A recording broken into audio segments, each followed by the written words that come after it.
we pulled up in the hood. The SVT Raptor, the M6 competition with the fake badges. We got EG Hatch, looking real mighty fine, and stay right here with me, guys. So, Your hands? I don't want to. Well, I'm zooming down on your face. So, guys, what I'm about to reveal to you is very. It could be sick. Like if I was looking on a thumbnail, I'd be like, that's about it. But it's the plan that we have for the build. So, okay, you might be thinking, dang, man, I don't see any GT going on here. Although I do think the GTs of the 40th anniversary still came with this one. It's not a GT, it's a V6, and even worse than that, it's an automatic. But it's a coupe, and this sucker was very cheap. Runs and drives, doesn't matter though, because we're getting this stupid 3.9 liter V6 out of here. And we're gonna switch this thing up completely. I need you guys to really open your minds to the potential that this thing could be. Picture the beautiful GTD that we have today if they made it in 2003/4, okay? Because they actually had a 2004 like Mustang GTR or something like that. It was 2004, but it was the next gen after. It was like this like concept track car build.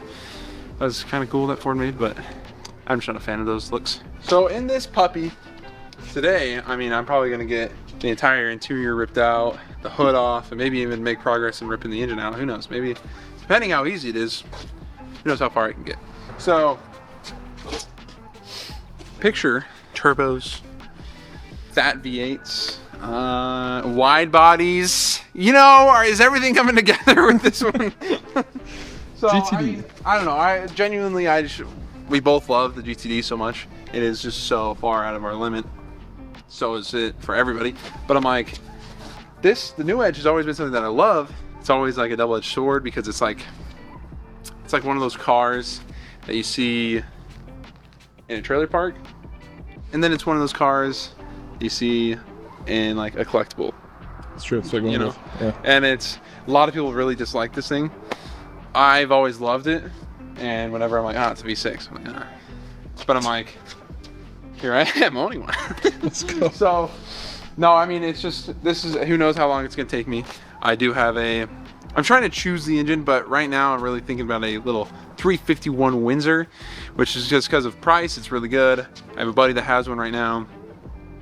There are a lot of kits, turbo, supercharger, whatever it may be. There's a lot of aftermarket support just because it came in trucks, and then at the end of its life, a little Cobra R. So it's been in a Mustang before, an SN95, and so it might be, I mean, off what I can tell, it's not necessarily easy and super cheap, but it's doable. You know, it's not going to require me to have to pick up some TIG welding. So, I mean, I'm super excited. Just, it's going to take work. It's going to take time. But Working time, that's baby. what we love, man. Well, obviously, I'm a big fan of the New Edge body, as most people are. What's funny is I used to think like, I'm like, oh no, dude, like it's the round one. I hated it, but now I'm like, it's one of my favorite Mustangs. No way. You thought that with these? Yeah. No, I did not like these, but I will say that like this, I probably like this more than the Fox body. No way. Yeah. Because I've been thinking about like, what if I just flipped it like a Fox body shell? I don't know, dude. I just think these are sick, especially when they're modded right. Well, I'm very excited to see big engine in it, and I love the idea of doing like a track build, kind of like copying some of the design and some of like the purpose of the new GTD on a New Edge. Like this build is gonna be epic and legit. And I mean, I do want to take this to the track. Like ideally, this is what I do. I mean, it's gonna be a functional for the track, fat splitter, big wing, big power, good fitment, and like good, I guess, suspension, so I can get it on the track, see what it can do. So I mean, I guess that would be like the climax of this series. Is we built it, it looks sick, it's like SEMA worthy, I guess, can actually run. But I'm like, then also I take it to the track and we see how it performs. I race against the Civic.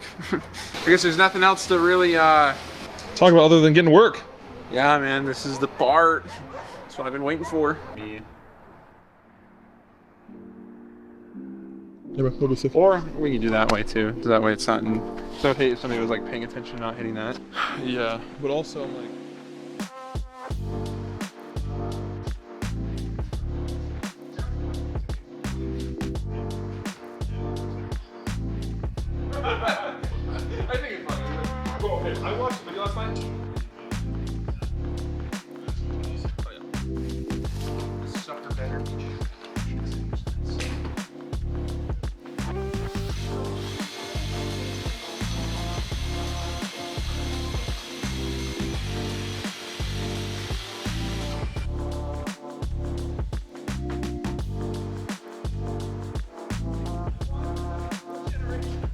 just found an iPhone in the Mustang.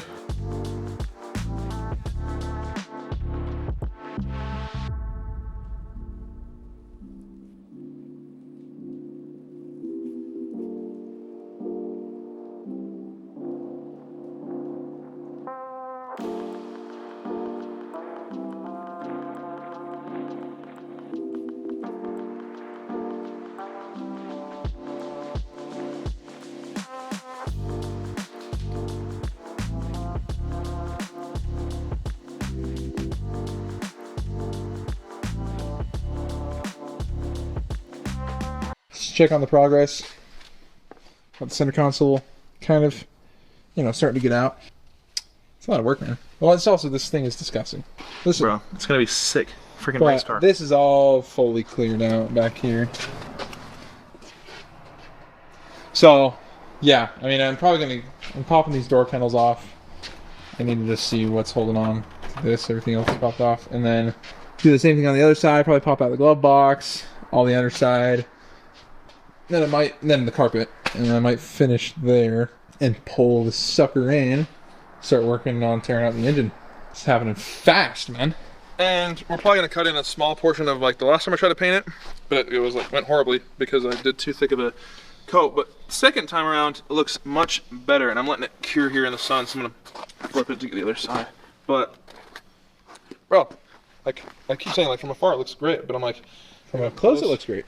And then once I get the silver popping out from the letters, it's gonna look good on top of that freshly built B18C GSR motor. So no, it's freaking. No, it's solid. That's what we got going right here. So, Just put it back in the corner. let's get back to work.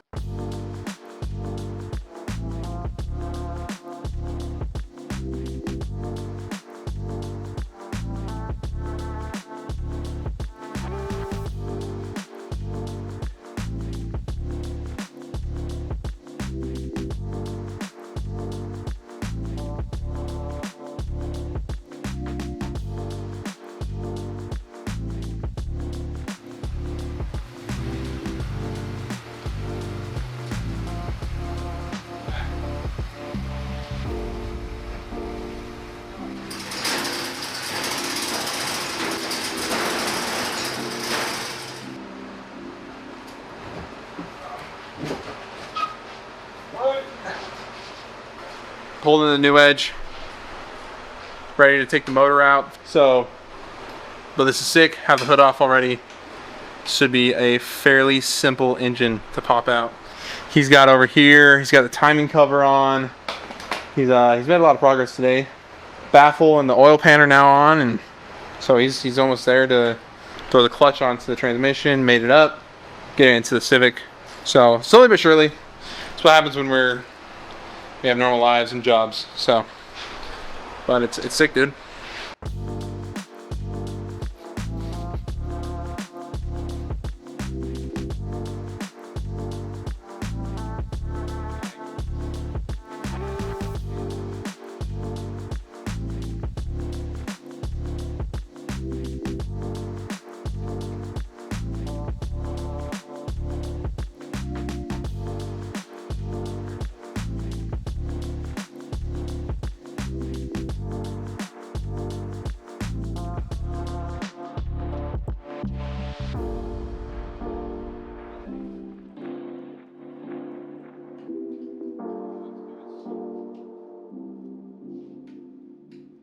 All right, so I haven't recorded a ton of what I've done, mostly because I just kind of wanted to focus on like getting the engine done.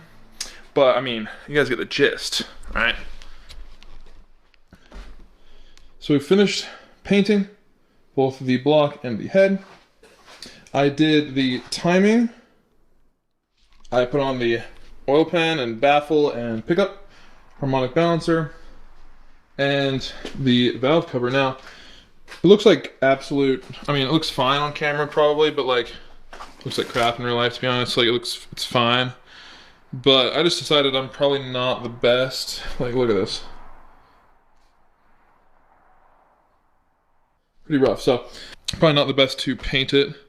So I just figured, like, I'll just send it to somebody that does like a powder coating service for Honda heads. That's kind of like my plan at this point. I painted it black. It looks better than it was all chipped before, but definitely not perfect. So maybe one of these days when I want to do something to the head, like bigger cams or better springs or retainers or something, while I have the valve cover off, I'll send it in to get it powder coated and perfected. Probably the next step would be getting the subframe on, and then maybe the transmission situation figured out with the Biz and H-pan and the clutch, slapping it on here, doing the mounts. We have to weld in that left mount, or the passenger mount. So a few more things to do before we can even like get it close to starting, but I also got to do the intake manifold and the header and all the accessories that go on here and hook up all the little tubes. So a lot to do, but I'm glad that the engine is mostly done. So